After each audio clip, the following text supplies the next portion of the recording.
3.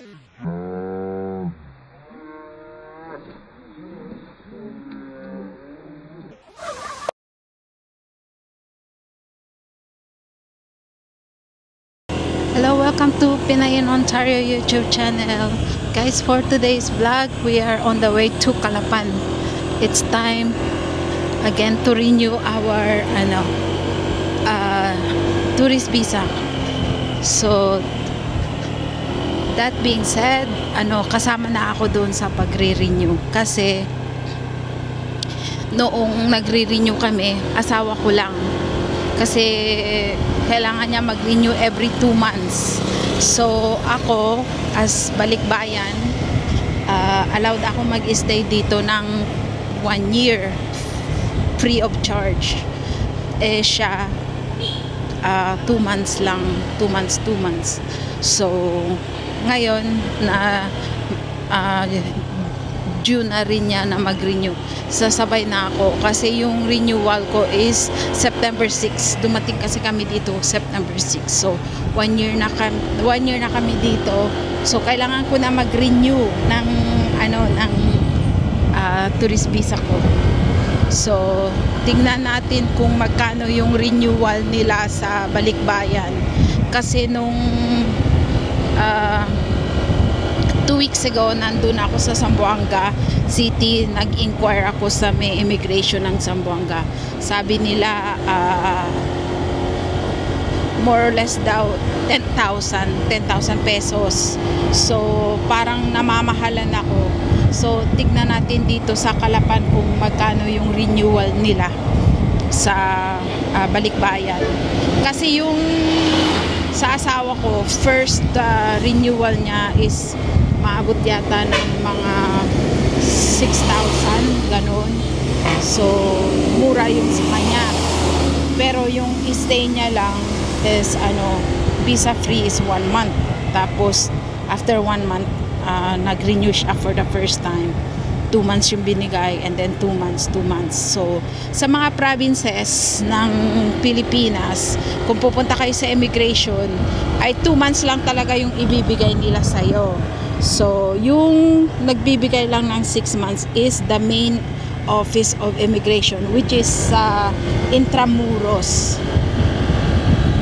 Sa Intramuros siya. So ayan. So kung gusto nyo ng 6 months, kung mag-i-stay kayo dito more than 2 months at nandun na rin kayo sa Maynila, pag mag-renew kayo, doon na lang kayo sa Intramuros kasi bibigyan kayo ng 6 months ng immigration. Pero sa provinces, before they give you 6 months, pero recently daw 2 months na lang, hindi na sila nagbibigay ng 6 months. So ayun lang, on the way na kami sa Calapan.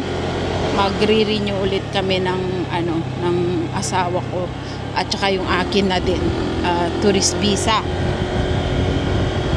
So dito na kami malapit sa Tamaraw Falls. Siguro sa mga taga-subaybay ko dyan sa maliit na channel ko, kung napapanood niyo yung mga videos ko, palagi ko nang binablog yung Tamaraw Falls. Kagaya nung last month, nandito yung mga family ko, dinala ko rin sila dito kasi ito yung parang main attraction talaga dito sa Puerto Galera is Tamaraw Falls, snorkeling, Infinity Farm. At saka nga pala, mamaya pagka okay naman yung panahon, may pupuntahan kaming bagong na hindi pa namin napupuntahan na waterfall din, malapit sa Calapan. So siguro on the way home, kung hindi siya uulan, dadaanan namin yung waterfall para makakuha kami ng videos. Ayan. So wala lang guys, maganda yung umaga ngayon. Lumabas si Haring Araw kasi kahapon lakas ng ulan. lakas ng ulan kahapon. So, tsaka kagabi, ang lakas ng ulan. Kaya sinasabi ko sa asawa ko, nako, baka hindi tayo makaalis bukas kasi sobrang lakas ng ulan. At tsaka, yun. So, nga pala, may iba tayo ng usapan.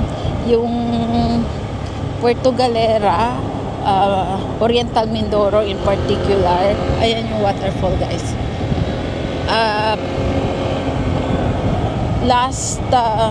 First 2 weeks ng August, while nandun ako sa Zamboanga City, hinatid ko yung family ko, merong enkwentro dito between military and NPA.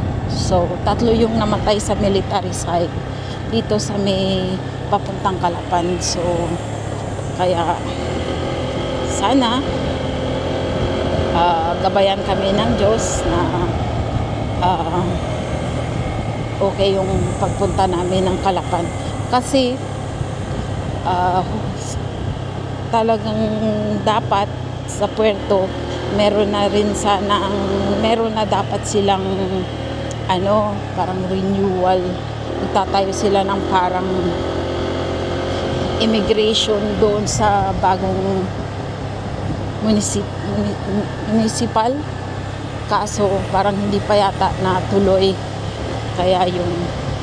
So hopefully soon magkaroon sila para hindi na kami babiyahe ng Calapan mag-renew. Kasi 2 months lang yung binibigay sa amin. Ayan yung waterfall. Tingnan mo.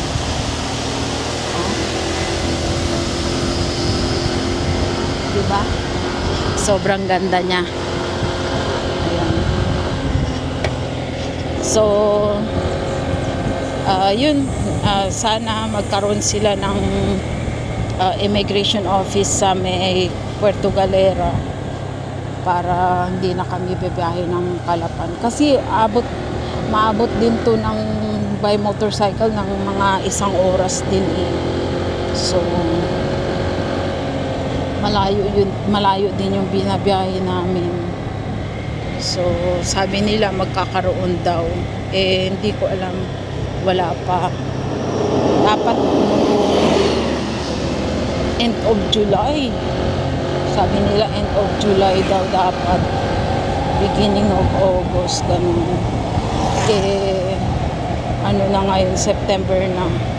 Wala naman. Wala pa rin silang inuumpisan sa Puerto Galera. Kasi malayo din ito. Pagka pumupunta nga pala kami dito, titik na namin advantage yung kakain kami sa Jollibee. Kasi yung Calapan lang yung merong fast food. McDonald's, Chowking, Jollibee, yung mga Red Ribbon, Goldilocks. Yung Calapan lang meron nun. Sa Puerto, nag-umpisa sila nagkaroon ng Chowking. At kahapon, nandun kami sa town, nakita namin nakasara na. Siguro hindi na-survive. Kasi masyadong maliit yata yung population ng Puerto Galera, ang pagkakaroon ng mga fast food chain, mga popular na fast food chain. Kaya yun, hindi nag-survive yung Chowking.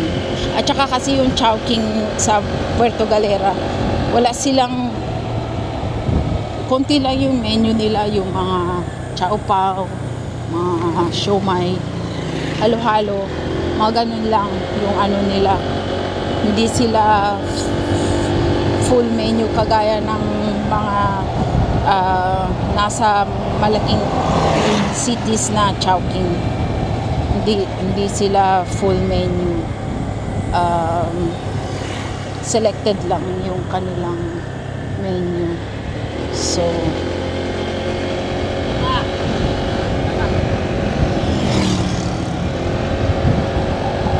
ayun lang guys, gusto ko lang sa inyo pakita yung tsaka sabihin kung saan kami papunta.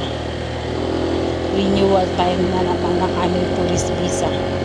So, I hope you like this mini vlog of mine. Please